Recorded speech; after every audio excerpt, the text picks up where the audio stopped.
Bakit kaya pula yung buwan? Nagpula siya kasi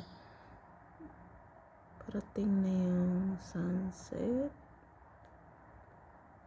Tingnan niyo guys. Ito yung buwan. Buwan yan, di ba? Tapos pagtitingnan mo siya malapit, sobrang pula. Look. Pula niya, no?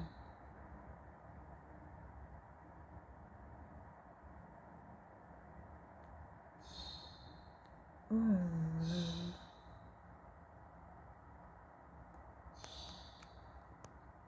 Pero pag nasa cellphone siya, hindi siya masyadong pula. Pero pag nasa mata, pulang-pula siya, guys. Ewan ko kung makita siya sa pictures.